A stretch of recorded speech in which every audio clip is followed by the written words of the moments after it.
तो अब हम cell the unit of life के थर्ड लेक्चर की रिवीजन करेंगे। इसमें हमने प्रोकैरियोटिक सेल के बारे में देखा था। तो सबसे पहले हम प्रोकैरियोटिक सेल के एनवेलप के बारे में पढ़ते हैं। तो प्रोकैरियोटिक सेल का जो एनवेलप है वो 3 लेयर से मिलकर बना होता है, जिसमें आउटर लेयर होती है ग्लाइकोकैलिक्स, उसके अंदर वाली सेल वॉल, उसके अंदर वाली सेल मेम्ब्रेन। ये तीनों लेयर एक दूसरे के साथ टाइटली अटैच होती है, केमिकली कॉम्प्लेक्स होती है और तीनों के अलग अलग फंक्शन होते हैं और तीनों मिलकर एक सिंगल प्रोटेक्टिव यूनिट की तरह काम करती है। तो अब सबसे पहले देखते हैं ग्लाइकोकैलिक्स। ग्लाइकोकैलिक्स पॉलीसैकेराइड से बनी हुई होती है और अगर ये थिक है, हार्ड है और टफ है तब तो बोलेंगे कैप्सूल, और अगर ये लूज है,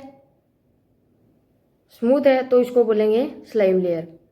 और ग्लाइकोकैलिक्स मेनली मतलब बैक्टीरिया को होस्ट के इम्यून सिस्टम से प्रोटेक्ट करता है और इसको स्टिकी नेचर प्रोवाइड करता है मतलब। फिर उसके बाद है सेल वॉल। सेल वॉल बनी हुई होती है पेप्टाइडोग्लाइकन यानी कि शुगर प्लस अमीनो एसिड, और सेल वॉल बैक्टीरिया को स्ट्रक्चरल सपोर्ट और शेप प्रोवाइड करती है और ब्रस्टिंग और कोलैप्सिंग से बचाती है। उसके बाद है सेल मेम्ब्रेन, जो कि लिपिड और प्रोटीन की बनी हुई होती है, और सेल मेम्ब्रेन लगभग प्रोकैरियोट और यूकैरियोट में सेम सी होती है। सेल मेम्ब्रेन का जो स्ट्रक्चर है या मतलब जो कंपोजिशन है वो, तो cell membrane lipid plus protein से बनी हुई होती है और इन तीनों लेयर में सेल मेम्ब्रेन ही है जो कि बाहर के एनवायरनमेंट के साथ इंटरेक्ट करती है। और सेल मेम्ब्रेन सिलेक्टिवली परमेएबल होती है, यूँ नहीं है कि कोई भी सोल्यूट या कोई भी सॉल्वेंट सेल के अंदर जा सकता है, सेल से बाहर आ सकता है। ये कुछ एक सिलेक्टिव सोल्यूट या सॉल्वेंट कोई मतलब सेल के अंदर जाने देती है और सिलेक्टिव कोई बाहर आने देती है। तो इस टाइप से सेल मेम्ब्रेन सिलेक्टिवली परमेएबल हो गई।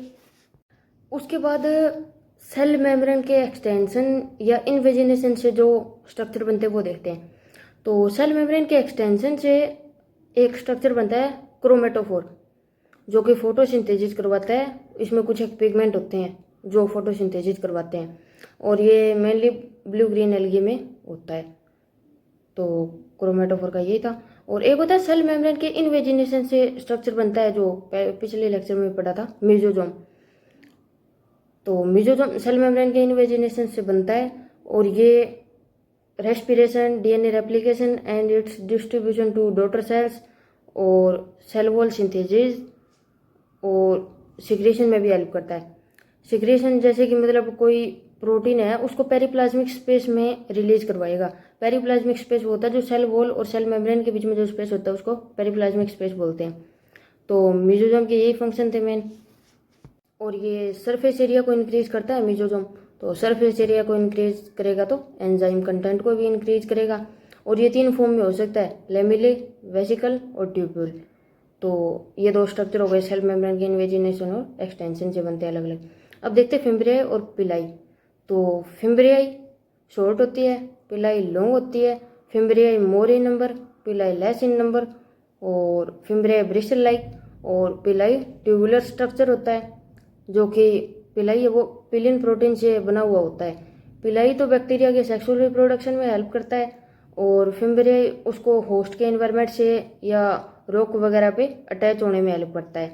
तो ये देख लिया। पिलाई है, पिलाई के थ्रू मतलब एक बैक्टीरिया दूसरे बैक्टीरिया के साथ एक ट्यूब लाइक स्ट्रक्चर बना देता है, यानी एक ट्यूब बना लेता है जिसके थ्रू उनका डीएनए एक्सचेंज होता है। मतलब एक बैक्टीरिया का डीएनए दूसरे में जाता है, जिसको कि कॉन्जुगेशन बोलते हैं। और मतलब एक टाइप से सेक्सुअल रिप्रोडक्शन होता है, इसमें पिलाई हेल्प करता है बैक्टीरिया की। उसके बाद देखते हैं ग्राम स्टेनिंग। तो सबसे पहले मान लो कुछ एक बैक्टीरिया लिए, उनकी जो प्राइमरी स्टेन है या जो सबसे पहले जो डाई डाली वो थी crystal violet dye, plus iodine solution में उन बैक्टीरिया को डाला या ये सॉल्यूशन उन बैक्टीरिया पे डाला तो वो क्रिस्टल वायलेट अपीयर होंगे। अब वो उनको इथेनॉल या एसीटोन से वॉश कर दिया। वो जो बैक्टीरिया थे क्रिस्टल वायलेट वाले बैक्टीरिया थे, उनको इथेनॉल या एसीटोन से वॉश कर दिया।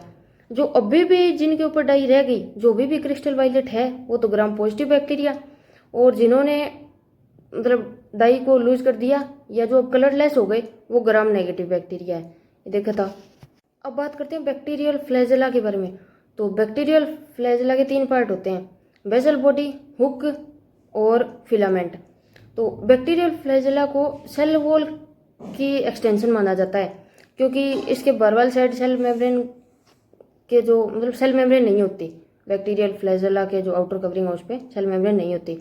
अगर बैक्टीरिया में फ्लैजेला है तो बैक्टीरिया मोटाइल है, और अगर नहीं है तो नॉन मोटाइल है, और फ्लैजेला का नंबर और कंपोजिशन अलग अलग बैक्टीरिया में वेरी करेगी। और बैक्टीरियल फ्लैजेला फ्लैजेलिन प्रोटीन से बना हुआ होता है। अब बात करते हैं राइबोसोम की, तो प्रोकैरियोट में 70S राइबोसोम मिलता है, जिसकी छोटी यूनिट 30S होती है और लार्ज यूनिट 50S होती है। और अगर ये सेल मेम्ब्रेन से अटैच है तो फिक्स्ड राइबोसोम, और अगर साइटोप्लाज्म में फ्री है तो फ्री राइबोसोम। और अगर एक सिंगल mRNA पे बहुत सारे राइबोसोम लगे हुए हैं तो इस स्ट्रक्चर को बोलेंगे पॉलीराइबोसोम या पॉलीजोम, जो कि आगे जाके ट्रांसलेशन के थ्रू प्रोटीन सिंथेसिस करते हैं। इस लेक्चर में हमने इतना ही पढ़ा था। और बैक्टीरिया के राइबोसोम का जो साइज है वो 50 नैनोमीटर बाय 20 नैनोमीटर होता है, ये भी पढ़ा था।